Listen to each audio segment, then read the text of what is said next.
So this is a John Deere X720. It's a 2006, about 720 hours on the hour meter.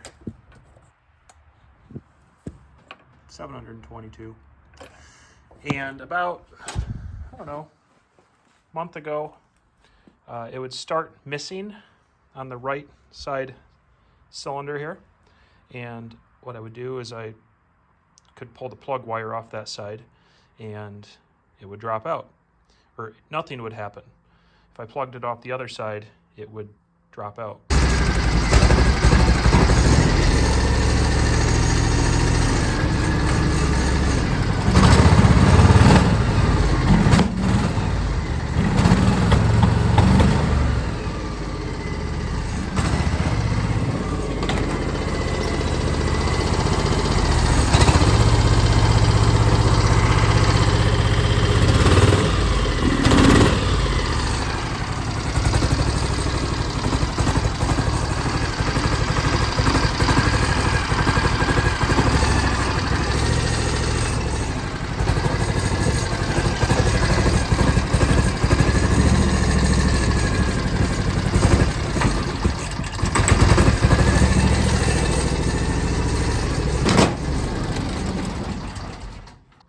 And it was only after about an hour of running hard mowing, and the first thing that went through my head is, okay, we got a plug or something out. So I swapped plugs between sides, and as soon as the engine cools down, it comes back. It runs fine, everything's good. I also checked spark. You should be able to see that here.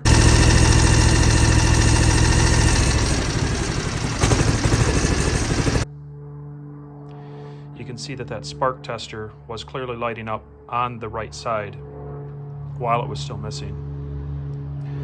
Switched spark plugs, nothing happened. The plug on this side is completely fouled out, so it's completely black when it starts happening. Switching that plug to the other side, that plug cleaned right up and everything was good. So that's pretty much a sign of overfueling or not burning. A black spark plug is super rich.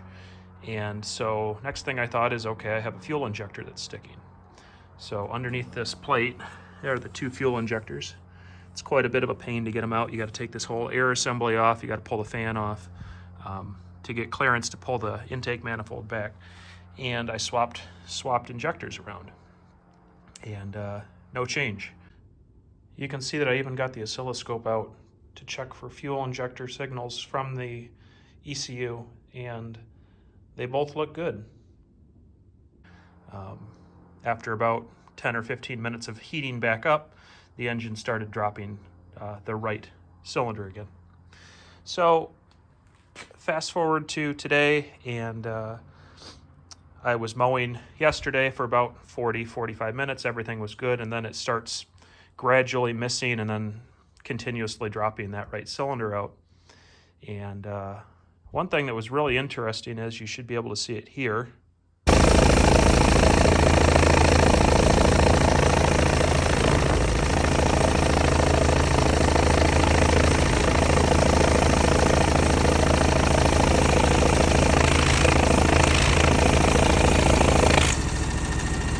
Is that out the oil cap is a ton of air.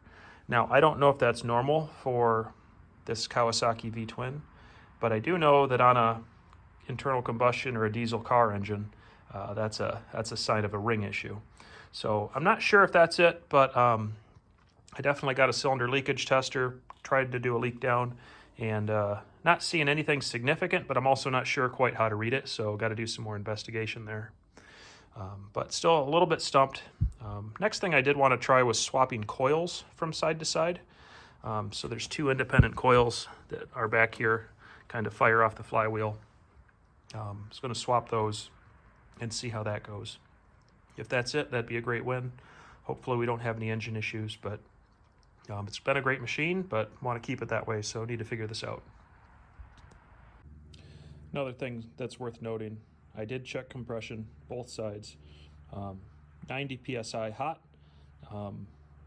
pretty consistently, both cylinders, and I did put 12 ounces of seafoam fuel injector cleaner in. So after putting the can of seafoam fuel injector cleaner in the fuel tank along with a full tank of fuel, I've been able to run the entire tank of fuel through the tractor. What are the hours now on this? 727, so about 5 more hours than it had when we started experiencing the issue. I've done about 3 mowing sessions, picking up leaves, pretty heavy load, and haven't had any issues. So interestingly, it appears that the fuel injector cleaner had something to do with it, even though swapping the fuel injectors between sides didn't have any impact.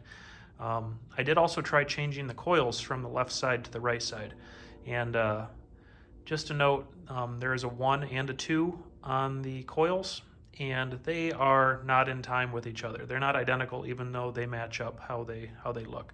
So if you actually need to swap a coil out, you'll have to find a friend with one or just buy a new coil. But yeah, it looks like we're back up and running. I'll report back if anything else happens, but a little bit of an odd one. And thanks for watching.